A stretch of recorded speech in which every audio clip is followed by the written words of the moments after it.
where is he getting these baboons? Every time you turn around, there's another baboon in the laboratory. Yeah, you got to feel for him. Yeah. I would, there is like a tiny bit of explanation because he works for this research lab. So maybe he's like getting them through the lab. But you would think at some point they're like, we're spending thousands of dollars on these baboons that he's killing. Like they would probably stop approving that, him using them for the experiments.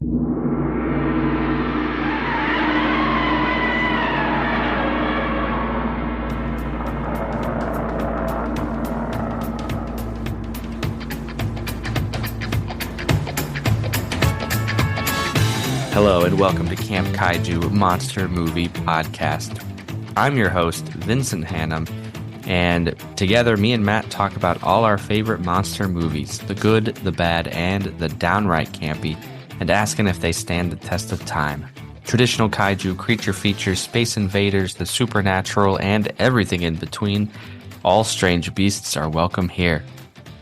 Camp Kaiju is sponsored by Zach Linder and the Zach Pack, powered by Coldwell Banker Realty, your source for real estate, home rehab, fixing and flipping for investor clients and residential buyers. Reach out to the Zach Pack today for real estate services, follow the Zach Pack on social media, and contact the Zach Pack for investment opportunities. Links in the show notes.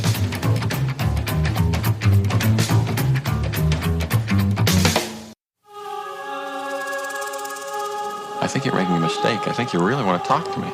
Sorry, I have 3 other interviews to do before this party's over. Yeah, but they're not working on something that'll change the world as we know it. They say they are. Yeah, but they're lying. There is a limit, even to the imagination. Human teleportation, molecular decimation, breakdown, and reformation is inherently purging. Where our greatest creations meet our deepest fears. Something went wrong, Seth. When you went through, something went wrong. You are about to go beyond that limit.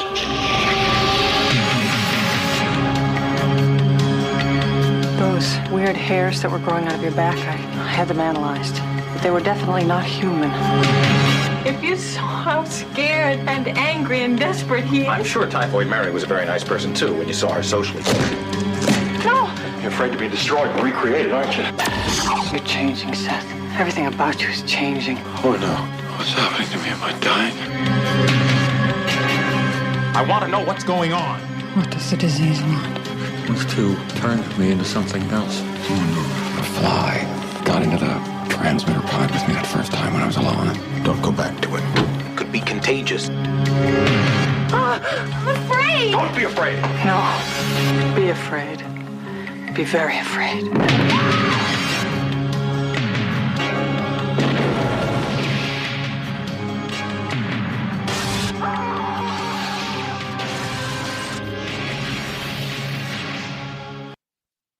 All right, listeners, campers, the world over.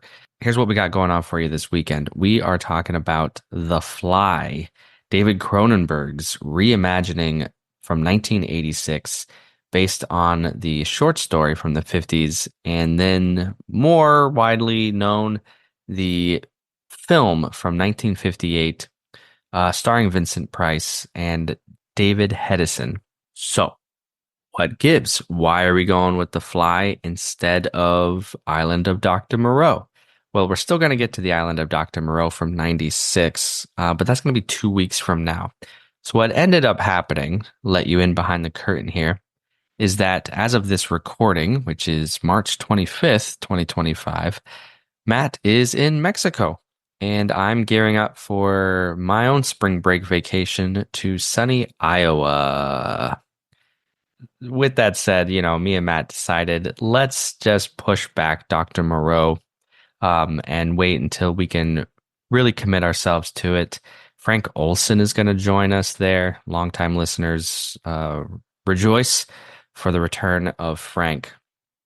So I thought to myself, we do have a back catalog at this point on Camp Kaiju, which is a really great luxury. Like we're very proud of our show and our content, and what you're going to hear is our recording of The Fly 1986 originally released October 2021.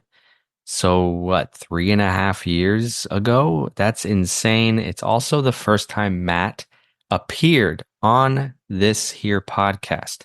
So it's also just kind of a trip back through time. Me and Matt, before we had any sort of script, before we had any sort of inside jokes, it's just he and I, we had met, well, he and I had personally met years ago.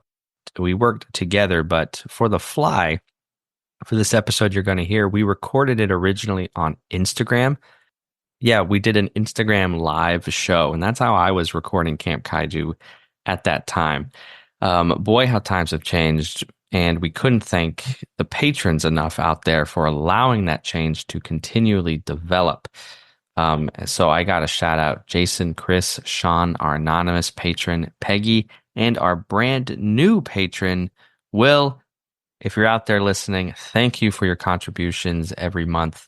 It really keeps us going. And if you will, and everyone else listening, you go back to season 1, go back to season 2 of Camp Kaiju. The audio's not great. I'm going to own up to that. I was just starting out my podcast journey. I was recording myself on my phone. I was uploading these to Instagram, to YouTube, and occasionally I was going live with a special guest. Case in point, Matthew Cole Levine. We'd worked together. We'd been friends together. I knew he was a movie buff and a film critic, and had a lot of really interesting and good takes on the horror genre, specifically science fiction monster movies. So Matt, as you'll soon hear, is a huge fan of Cronenberg, and This Fly in particular is one of his favorite movies. It's not a spoiler to say this is a highly regarded masterpiece to many people, and I can't argue with those points. So we hope you enjoy, and we hope you forgive any audio qualities that are less than what you're used to with more recent seasons of Camp Kaiju. Now, while Cronenberg's Fly may be an undisputed marvel of a film, and the 58 Fly, I would say, is equally in those ranks for very different reasons, but please check that movie out if you haven't. But I can't wait to get into a little bit of my own personal takes on the sequels in this bizarre franchise. Listeners, I gotta tell you, you have your Frankensteins, have your Freddy Kruegers, but when it comes to horror franchises, I think The Fly, this is a 5-film franchise, is underrated, and just through and through, apart from the 2 bona fide classics, these sequels, we have Return of the Fly from 1959, Curse of the Fly from the mid-60s, and then Fly 2, which is the sequel to Cronenberg's Fly. These movies offer so much to dive into, to buzz about, and really analyze. They run the gamut from good, bad, and campy, which is our bread and butter here on Camp Kaiju. So that's what I really love, those kinds of movies. I'm going to talk about them a little bit here in order, but I want to just go into some nuts and bolts before I do that. I do want to thank you truly for listening this week. I know it's a surprise episode, but please rate and review wherever you listen. That really goes a long way in increasing our audience, which again, I'm proud of the work we put out, and I'm proud of the little community we have created here on Camp Kaiju. I read all the reviews I can on YouTube, on Instagram, on Spotify. I always try to respond, and even if out there you're not always agreeing with what me and Matt say, I really appreciate the back and forth conversations that then leads to, because we don't love every movie, and not everyone out there agrees that what I think is a masterpiece is. And I love that. I love that conversation. I love that film and art can do that. And here we are talking about The Fly, all the flies, which, I think to varying degrees speak to that complicated, wonderful place that art can inhabit, where it is both popular and artistic, right? So it can be loved by audiences and respected by critics. And I think The Fly as a franchise, as a series, just hits that sweet spot so well. And I love it. I love it. So truly, thank you for listening. If you have any thoughts, opinions, questions, or memories about The Fly, any of these movies, please let us know. You can send listener comments to campkaiju@gmail.com, our Instagram page at camp_kaiju_podcast, or call us. Please leave us a voicemail at 612-470-2612, and we'll feature your voice on the show. So please check all that out in our show notes. campkaijupodcast.com is also a wonderful place. And you know what? The best place is our Patreon. So check that out. The more patrons we get, the more perks and prizes we can offer. So it's pretty exciting over at Camp Kaiju this year. And yeah, we truly appreciate it.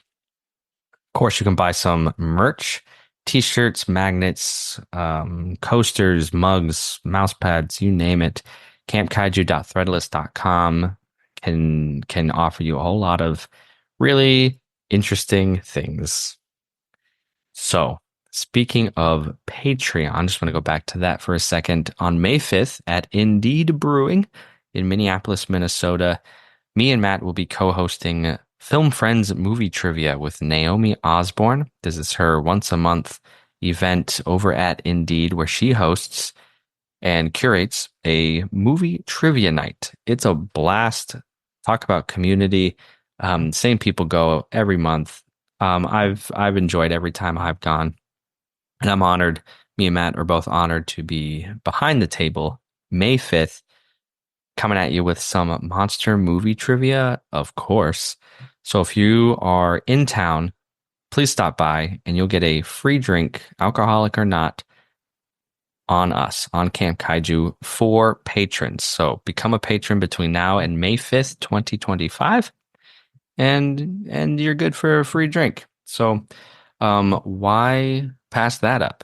And of course, if you're not in town, if you become a patron between now and then, we'll make it up for you. We'll come up with something else, another freebie, because hey, patrons, you're the foundation for all this. So thanks so much.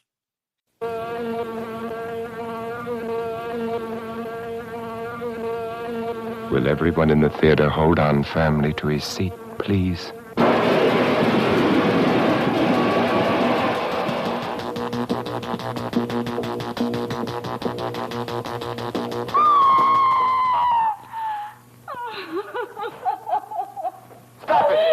Stop it!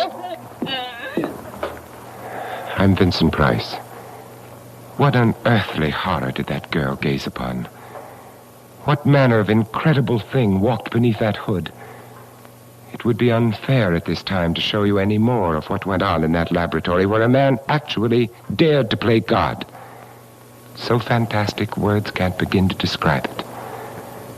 You must see it with your own eyes to believe it. When The Fly comes your way.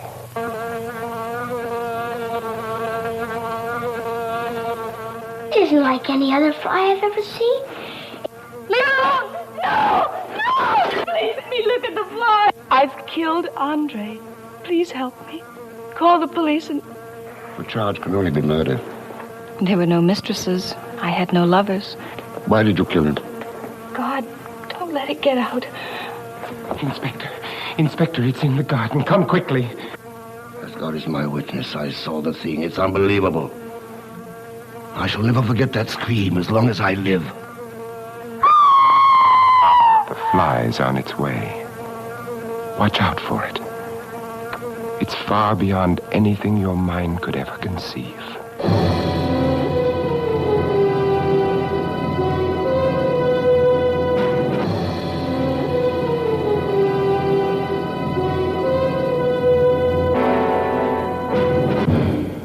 be unfair at this time to show you any more of what went on in that laboratory where a man actually dared to play God. So fantastic, words can't begin to describe it. You must see it with your own eyes to believe it. When the fly comes your way. Listen. Do you hear? It's coming back, turning the screen into a buzzing, crawling, creeping nightmare of terror.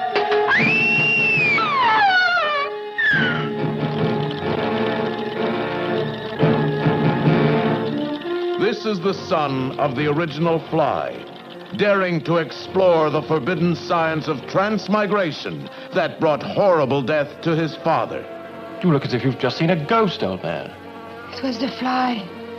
Fear that will fasten its choking grip on you, as his weird experiments spawn the twisted monstrosities of a living hell. The rat man, whose hands and feet are changed to paws. The living corpse who rose from his coffin. And the return of the fly, seeking revenge with 1,000 eyes. Smashing anything that stands in his way.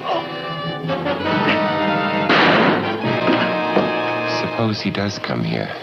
What if Philippe does not have the mind of a human, but the murderous brain of the fly? Then he will have to be destroyed.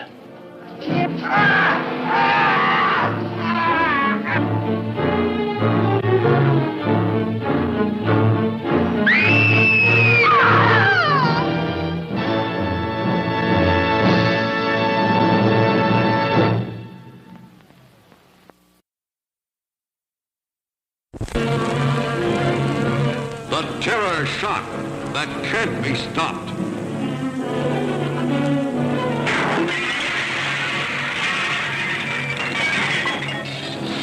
You're not God. You're not even human. You murdered those men, and you made me a murderer, too. Weird experiments of accursed scientists turn human beings into living, hybrid hell monsters. Now you hold hands with the devil. Now you run. Run for your life from the terror, the torment, the torture inflicted by Satan's ambassador of evil.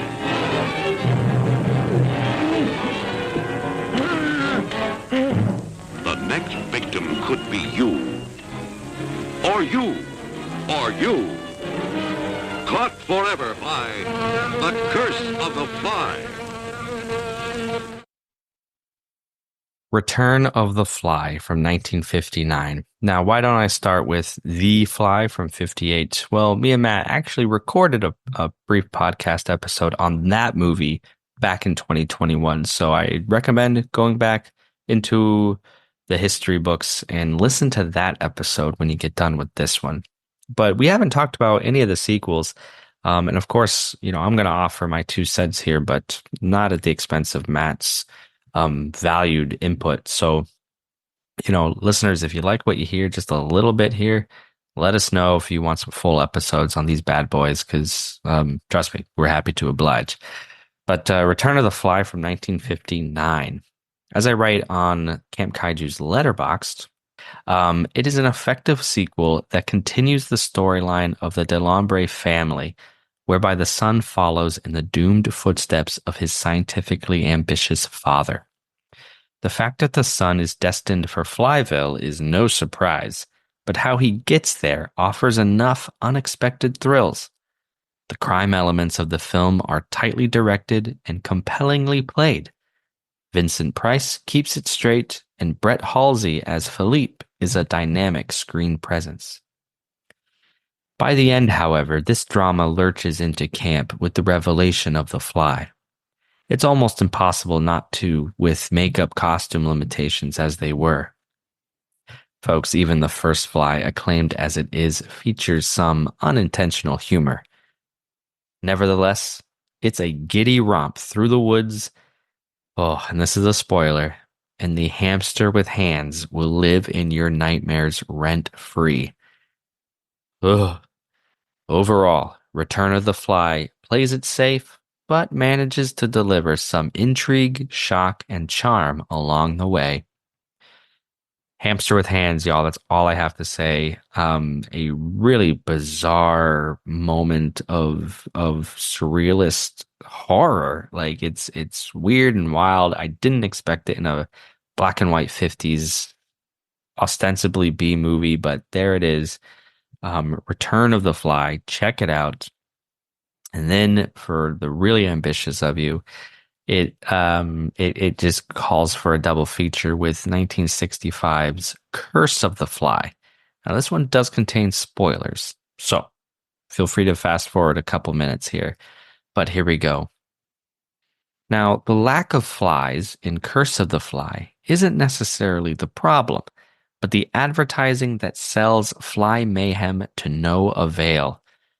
The movie seems to build up to the unexpected show-stopping moment of science gone wrong until nothing.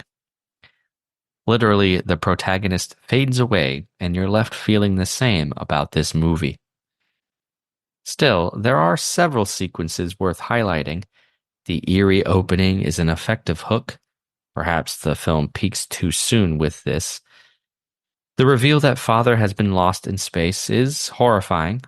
And the body horror of two men being spliced together foreshadows Cronenberg's later take on the material, and so much other 80s body horror. Overall, however, Curse of the Fly seems so willing to set itself apart from its predecessors that it fails to deliver a worthy sequel, much less a standalone feature. Now, before I get to Fly 2 from 1989, I gotta say, Return of the Fly and Curse of the Fly, they offer up legitimate body horror at a time period where I am not used to seeing such effects. Curse of the Fly in particular, there is a puppet. It's not an animatronic. I'm sure it's done with like air pumps and valves, but there's some sort of prop that is two male human naked bodies conjoined. Something you'd way more expect to see in the 80s, right? Like with Carpenter's The Thing or Cronenberg's films, and the fact that you're seeing it in the 60s black and white cheapo B movie, I think is ahead of its time. And whatever faults I have with Curse of the Fly and even Return of the Fly, the fact that you're seeing truly unsettling visual effects, it's worth the price of admission. So if you can, please rent Curse of the Fly and Return of the Fly. My personal preference is Return of the Fly, a more faithful, straightforward sequel to The Fly that continues the story. Curse of the Fly is a bit controversial in that regard, and everyone seems to have an opinion on it. So I'd love to hear yours. But let's find my letterboxed take on The Fly 2 from 1989. So this follow-up to Cronenberg's preceding masterpiece self-assuredly goes its own route, leaning into more action and less idiosyncrasies. After all, we have already seen the gruesome transformation of man into Brundlefly. Rather, Fly 2 offers up imagery involving cocoon sacs and a bipedal monster more like Jurassic Park's Velociraptor than the fly monster from before. All of this is brought to life with impressive special effects. Where the film suffers is the overtness of it all. Actors play sad, angry, scared. It's difficult to explain, but compelling acting is all about less, not more. Additionally, the script is laughably ham-fisted in moments as the screenwriter clumsily fills in exposition.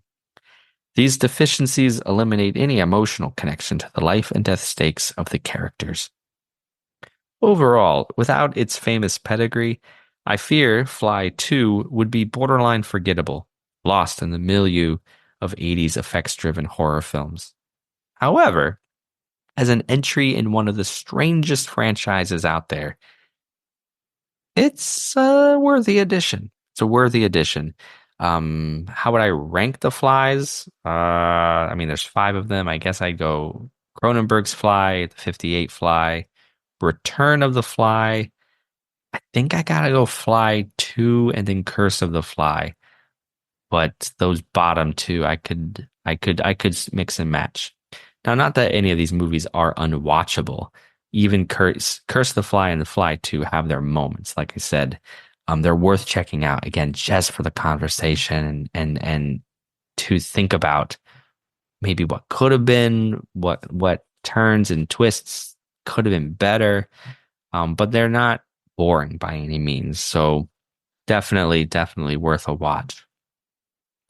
In current monster movie news, if you Google new Fly movie, of course there's something kind of in the works from 20th Century Studios. Nikyatu Jusu, apologies if I'm mispronouncing that, but Nikyatu Jusu is a writer-director, and she's developing a new Fly based on Cronenberg's edition. Now, this is reportedly not a sequel, but also not a remake, maybe its own interpretation of the film. I don't know. I'm looking at an article from Deadline right now from November 2024. It says the film's plot is under wraps. However, it is again from Jusu, who's a closely watched genre filmmaker. She directed a horror film called Nanny that debuted at Sundance not too long ago. She is working for Monkey Paw and Universal and seems to be dipping her toes into a lot of horror-themed films. So I don't know. I mean, I would love to see new Fly movies. It's been a while. I think this film and this series are ripe for interpretation. Science versus nature, humanity versus corporations. There's a lot of critique of capitalism in these movies and the pursuit of knowledge for wealth's sake rather than maybe the betterment of society. But then you get really campy aspects like teleportation and little insects with human faces that honestly are so weird. Truly the stuff of nightmares. So if you've only ever seen one Fly movie, there's so much more for you to dig into. I'm excited for you. I'm excited for this journey. I want to talk about it. So yeah, that's where I'm going to leave this little intro to this re-release of me and Matt's previous conversation. So thanks for sticking it out. Enjoy the content. Let us know what you think. So until next time, when we come at you with The Island of Dr. Moreau, what else can I say but stay campy? Listen. Do you hear it? It's getting closer. Much closer. Don't be afraid. Be very, very afraid. You could finish your father's work. You're as brilliant as he was. Something odd is happening to me, and I don't know what it is.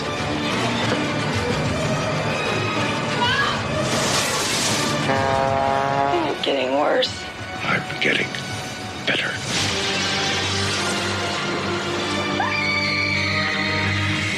The Fly, too. Like father, like son.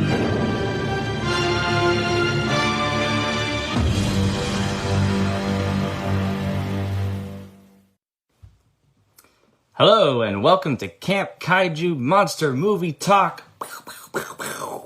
Tonight we are going live to discuss the next installment of our September series for the love of craft, looking at not just Lovecraft adaptations, but movies that still kind of play in that same lane of not just cosmic horror, but maybe science gone awry.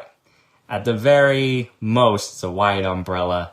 This series is just looking at practical effects and, the love people have for their craft.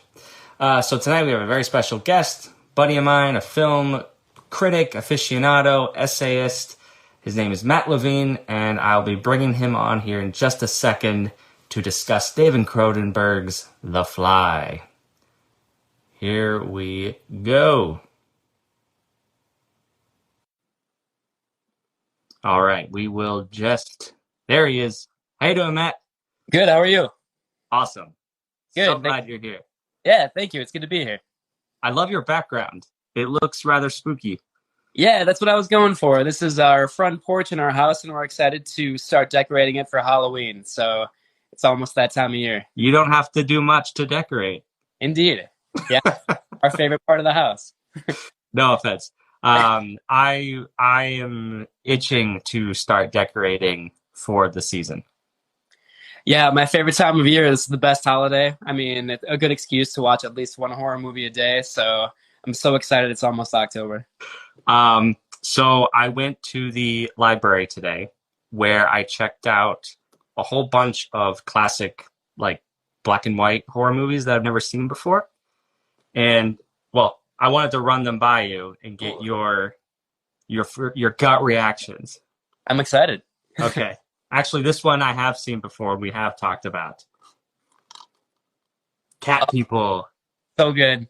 It's a masterpiece of suggestion, and Jacques Tourneur is one of the best, like, visual stylists of classical Hollywood horror. It's so good, and, you know, I think, like, what it gets at in terms of sexuality and sort of, like, the danger, but also the excitement of it, is so great, and goes a little bit over the top in the Paul Schrader remake from the 80s, which also must be seen to be believed. But, yeah, Cat People is the best. It's such a good movie.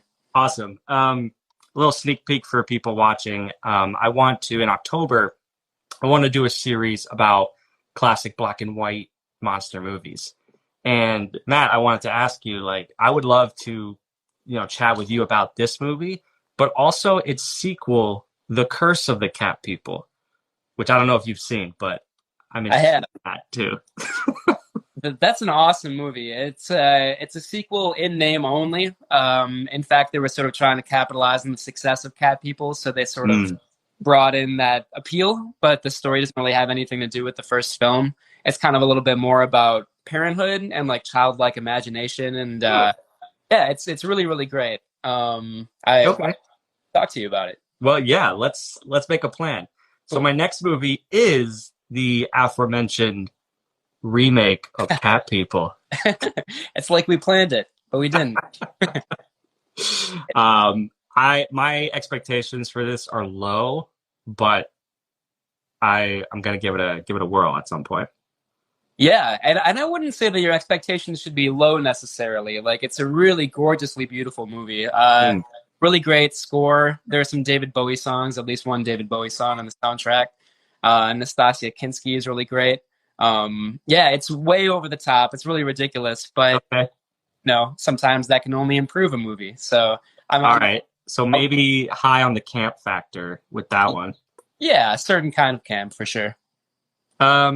Here is a movie related to tonight, the 1950s Fly with Vincent Price. When have you seen this one? It's been a long time, probably about 15 years now.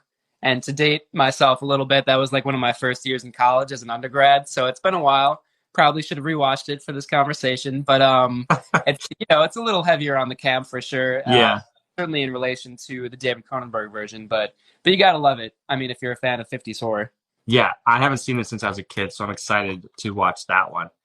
Another Vincent Price movie. I kind of went on a Vincent Price deep dive here. I have The Tingler, which I know is a cult classic from the 50s. It just looks and sounds gross. So. You can't go wrong with that title. I don't, and it's like an earwig. I don't know. It looks gross. I think I haven't seen that one since high school, so that's been even longer. But that's really. And this one, Vincent Price is a very small part, early role. It's called The Tower of London, with Basil Rathbone and Boris Karloff. From 1939, I think. I don't know.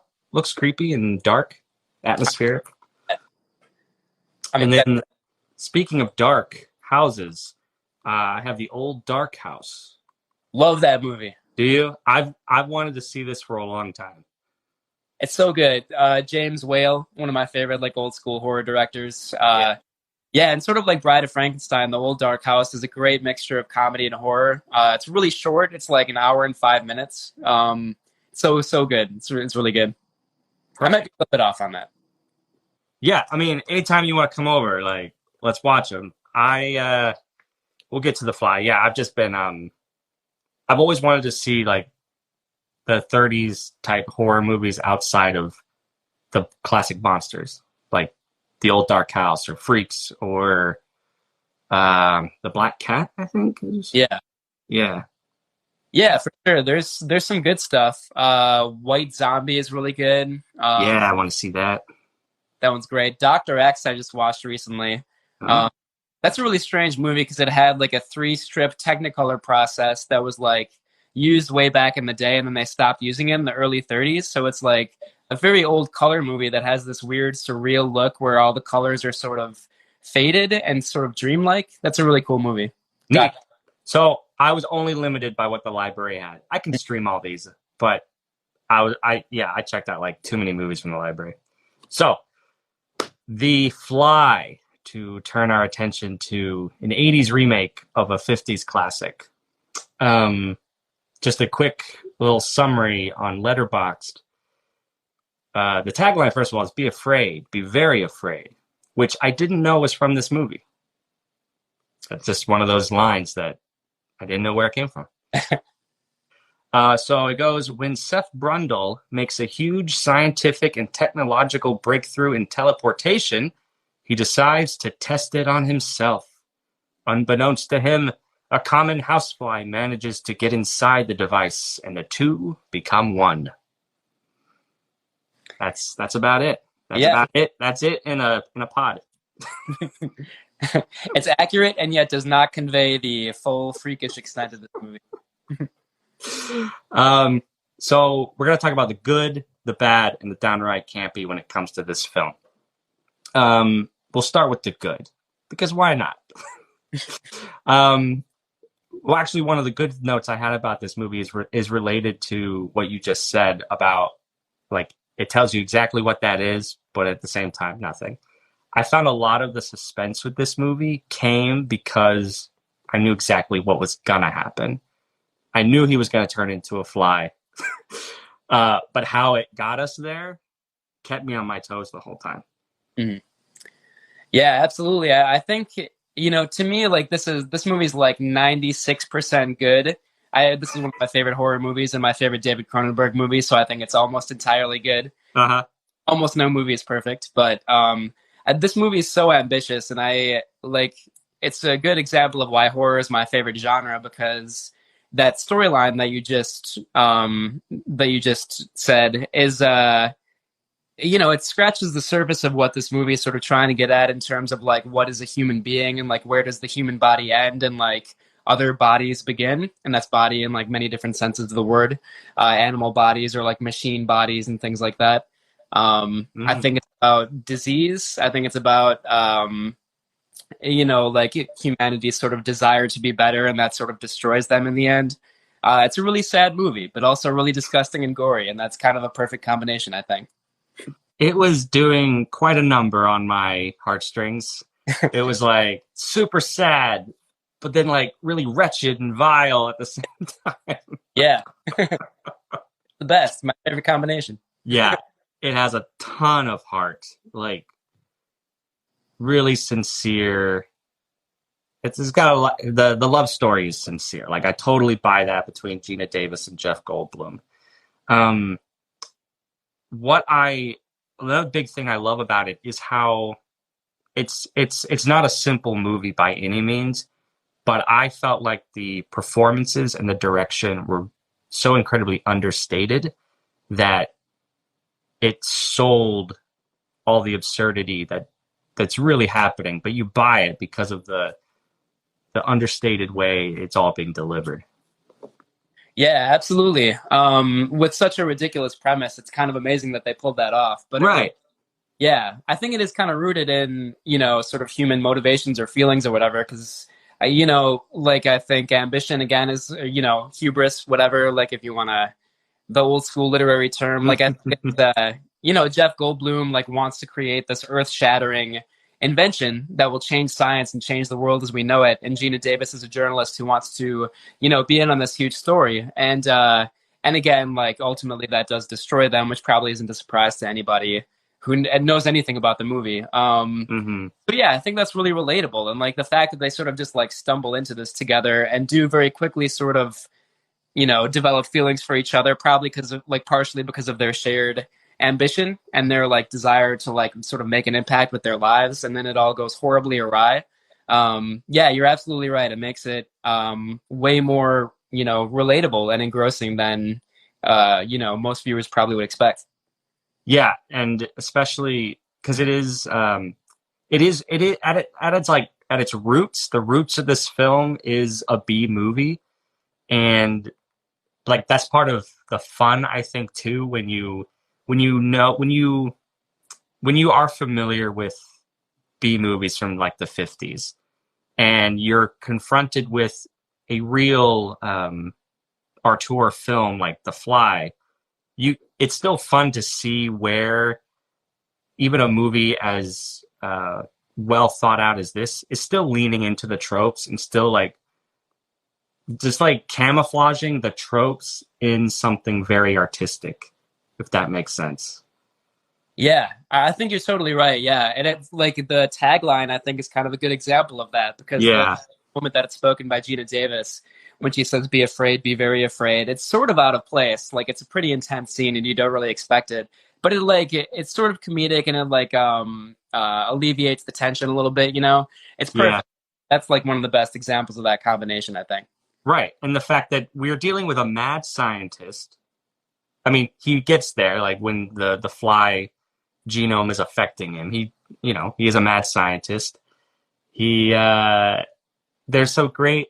I comment on this on 50s science fiction movies all the time. There's always a scene where the scientist just says a bunch of mumbo jumbo that you just buy it because the story needs you to buy it. And it's like, great, that explains it. And there was a part where Jeff Goldblum said some mumbo jumbo and okay, great. We're on this train. Yeah. I've always been a strong supporter that a little bit or a lot of suspension of disbelief is the best way to approach any movie. So I'm definitely okay. Yeah, I'm okay with it too. It was awesome. It's pretty cool too to see like the old school technology in this movie from 1986. The old computers and the sort of program that he invents to sort of like fuse these different DNA sequences. Yeah. It's kind of a marvel of primitive analog computer technology. That's true. It's cool. Sorry. No, that's all I was gonna say. It's cool to see. It's great set design and great special effects and all that. Oh well, in terms of the set design, I think this movie is. It's rare that I see a production design as detailed as this. Like the set dressings, the costumes, the props, everything was so meticulously intentional. Mm-hmm. Yeah. Do you have anything come to your mind? Any examples of that kind of stuff? No, I definitely agree. I mean, I think this again goes back to what you were just talking about, but his rapid descent from a mostly normal human being, sort of an oddball, but still quirky and just a scientist, Mm-hmm. Not anything really threatening or whatever, rapidly into like you said, mad scientist realm, where his he has this loft in I think it was shot in Toronto. I guess we don't know exactly where the movie is set, but yeah, he has this loft which is sort of run down in kind of a cool bohemian way at the beginning, and then so rapidly but so believably it just becomes a lair that's filled with garbage and rotting meat, and then eventually his own rotting body parts, and it gets more and more gross. It's perfectly done. Yeah, it's a total horror nightmare setting. Yeah, you could believe that Michael Myers is in that warehouse. Yeah, it's awesome. Crossover. Yeah, I was gonna comment on in the same vein, the costuming also clearly tracks the character development just through the costuming. There's a part where he's wearing a bomber jacket like this, And I was like, oh, because he's a fly, because he's flying. I don't know if I'm reading into it, but I think that was intentional. Yeah, for sure. And I think just the fact too that he like wears the same clothes every day, as Gina Davis points out in the movie, and she like looks in his closet and it's like the same blazer, the same pants that he wears like every single day. And then like throughout the course of the movie, you know, starts to break away from that, starts to like change up his wardrobe a little bit. Right. A sign of his sort of like, you know, freakish confidence as he starts to get a little more strong, and then obviously that goes downhill from there. But yeah, you're right. The costuming is like really sort of subtle and like says a lot about the characters for sure. Yeah. Do you want to transition into some challenging aspects, some things that maybe didn't quite work for you? I know this is like your favorite movie, so it might be tough for you, but what are some things that kind of stand out to you? Yeah, it is sort of tough for me, but there are some things for sure. I guess like what I think is a strength of the movie could be seen as a flaw, which is that like the narrative is like so lean and tight and concise. There's not like a single moment that's like filler or like extraneous. Like we start with Jeff Goldblum and Gina Davis meeting each other. Like that's the very first scene, and the very last scene, and not to give it away too much, but there's nowhere you can really go after that. So I guess, you know, some people could consider it sort of a criticism that it's just like, it seems simple on the surface. Like it really is just like the story of a man turning into a fly, basically. Mm-hmm. Incorrect. I think there's so many sort of subtexts built into that plot, but so I guess maybe that doesn't count. I think like maybe a more valid criticism is the question of, is David Cronenberg a misogynist or a sexist filmmaker? I think in some other of his movies that like in The Brood, for example, like he wrote and directed that movie when he was going through a bad divorce, and like that movie sort of is about like an angry ex-wife who creates like a spawn of hellish children. So I do think that accusation holds up with The Brood. And in The Fly, there's like the nightmare sequence where Gina Davis gives birth to like a huge maggot.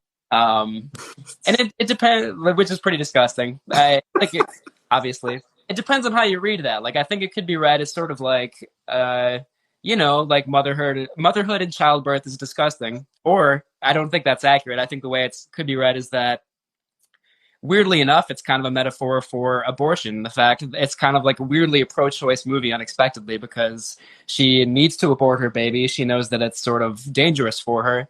And there's a lot of sympathy for her in those scenes. So I read something about The Fly that sort of raised that question. But I think there's actually a lot of very difficult and sort of, I mean, it leads to some gruesome areas. But there's a lot of sympathy for the Gina Davis character in this movie, for sure. Yeah, I mean, I don't know much about Cronenberg. If his other works speak to a sort of misogyny, I think The Fly had like some of the male characters are douchebags, but that's their character. Like that's fine. Like, you know, but as Gina Davis is treated, like you said, I think she's treated like a strong, independent woman who's just trying to, you know, do what she can, and she falls in love with a fly man. So. You know, you do, yeah. she's just a woman trying to survive. Yeah, yeah, for sure. I mean, I don't think it's totally. I don't think it's a valid criticism to The Fly personally. No. On the other hand, the sequel to this movie, maybe that is a little more accurate, but that's a conversation for a different time. I am slightly shocked that there are as many Fly movies, like just in total in the world, as there are. And still not enough, in my opinion. I want to watch them all with you and just like marathon literally the good, the bad, and the campy. Yes. Yeah. I would love to hear what your take on the bad in The Fly is, because I think maybe your response was a little more mixed than mine. No, I echo you. I think it's so tight that, and it's nitpicking, but you know, it does force your mind to make certain narrative leaps. When, like, as they're falling in love, for instance, it's like, oh, that happened fast. Or in the bar, when he literally snaps a man's arm in half, and there's no consequences. He's just like, well, all right, moving on. But no, you would be in jail. There would be massive consequences to that. But that would be a different movie. Like, that's not the movie. So, you know, you get it, you buy it, you know, suspension of disbelief.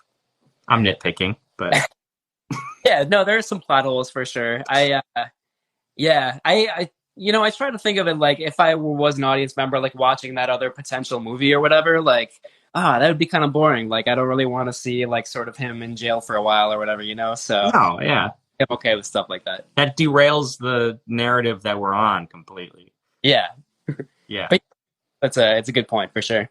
Yeah, but that's all I got. Really, I had to struggle to find bad things about this movie. I'm happy to hear that since I love this movie so much. I guess like it is pretty depressing. I guess maybe somebody who wasn't really expecting that. Like I feel like it gets again, I would put this in the good category, but I feel like towards the end it gets a little bit into the territory of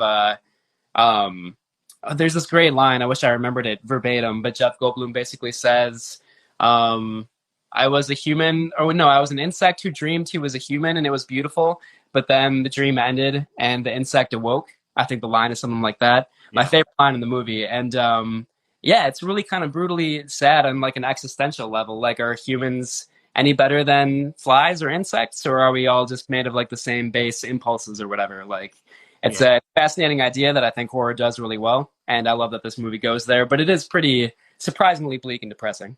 Right. So that's like, this goes into the territory. Like, if it's not your cup of tea, that's fine. Because not only is it existentially depressing, it's gross. It's got a lot of like gross out body horror, which we love. It enhances the story we're telling.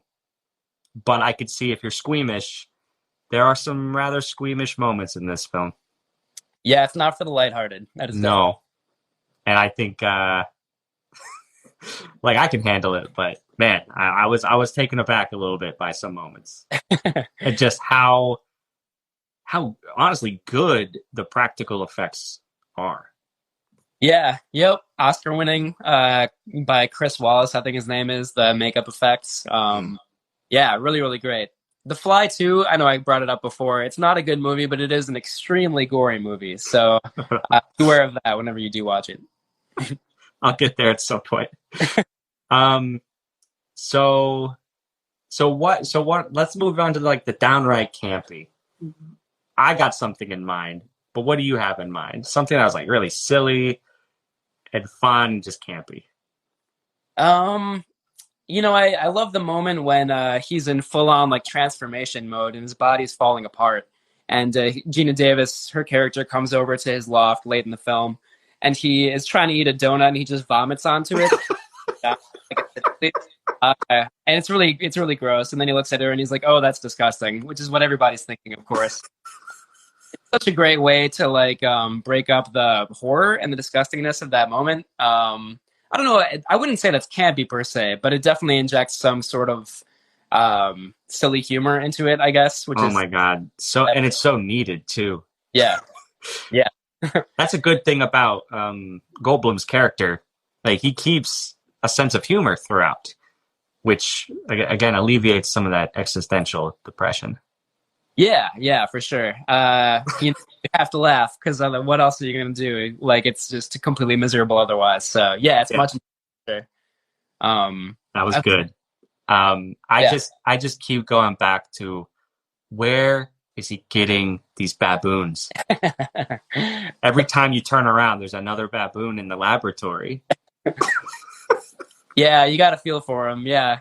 I would, there is like a tiny bit of explanation because he works for this research lab. So maybe he's like getting them through the lab. But you would think at some point they're like, we're spending thousands of dollars on these baboons that he's killing. Like, they would probably stop approving that, him using them for the experiments. And see, actually, if this movie, like, it's so lean, this is an example of, if it was a little bit longer, we might have a scene where he is picking up the baboon. Like, it explains the baboons.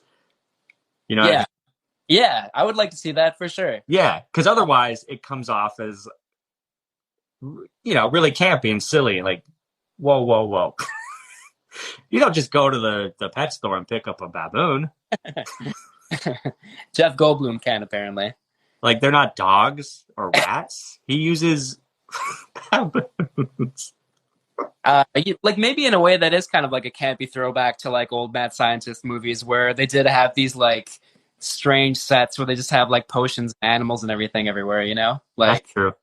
for Chimpanzees. Sorry, what's that? Chimpanzees in cages. Yeah, right, exactly, which they do their experiments on. Mhm. Like, I feel like for the most part, I think the remake of The Fly does a really good job of sort of like not being too ironic or like winking or anything like that, you know? But like little moments like that where I think it gives props to its forerunners. Yeah, and like that's why I love film so much, film history. Like when you consume so many movies, you could see those hallmarks of an earlier era, maybe. You know, not everyone will get, but certain people can appreciate if they know the forerunners. Yeah, for sure. This is the diversion, but I know you and I were talking about the remake of The Blob recently. Mm-hmm. A good example of that too. Like I loved the remake of The Blob way more than I thought I would, and it comments on the original in some pretty cool ways. Yeah, I feel like as I've been doing this series and just Camp Kaiju in general, like the 1980s, there was clearly a phase where they wanted to remake 50s movies. Because you have this, The Fly, The Blob, The Thing. There was an Invasion of the Body Snatchers in the late 70s, but you can throw that in. Yeah, it was just like, let's remake our favorite movies that we grew up on, but now that we have like real effects to pull off, you know, what they were trying to do back then. Yeah, and are maybe a little bit more willing to go into like the dark subject matter that like had to sort of like hint at a little bit more, you know? Right. Yeah, it's cool to see. And I, you know, with The Thing, I love John Carpenter. What was the, sorry, you just mentioned another remake, which I totally forget now. You mentioned, Invasion of the Body Snatchers. Yeah. If I remember right, that late 70s one was by Don Siegel. I could be wrong about that, but he's like a good action thriller suspense director. So, you know, normally I'm like not into remakes or sequels all that much like nowadays, but yeah those 80s horror movies, like it's maybe my favorite category of movie. Yeah, it's a really fascinating time, I think, in movie making. Yeah. Well, my friend, is there anything else? I think we should like give our final summation. You know, I think this movie is a classic. I think it stands the test of time because of these themes, these universal themes: love, loss, aging, female empowerment, surprisingly, you know, women's body rights. I think it says a lot and still manages to wink a little bit at the fun cheesiness that it's inherently made of. Yeah, I totally agree. It's definitely its own thing, while it is kind of like taking this sort of well-known story and sort of envisioning like what would happen if this actually played out in human terms, if a man became a fly. Mm-hmm. It's such a smart movie. It's really like you said before, visually understated, but it builds this atmosphere of dread so well. There's just a lot of, you know, like blacks and silvers and sort of muted colors, great performances. You know, I know that when this movie came out, it was sort of read as an allegory for AIDS, which I think is really interesting because it's out in '86. And it is definitely about sort of, you know, the breakdown that a human body undergoes during disease. And that can extend to any situation where, you know, a loved one is going through a serious illness. So there's so much to this movie. In lieu of rambling about it more, I'll just say that it will always be one of my favorite horror movies, and it's a pleasure to talk about. Excellent. Well, I can't wait to talk about more. Let me know, like, come October if you want to get together for Cat People. I'd love to do that, and its sequels. Yeah, man. Thanks so much. Thank you. I look forward to talking to you next time. All right. Get out of here, and I'll wrap up. All right. See you later. Thank you. Okay, bye. Bye.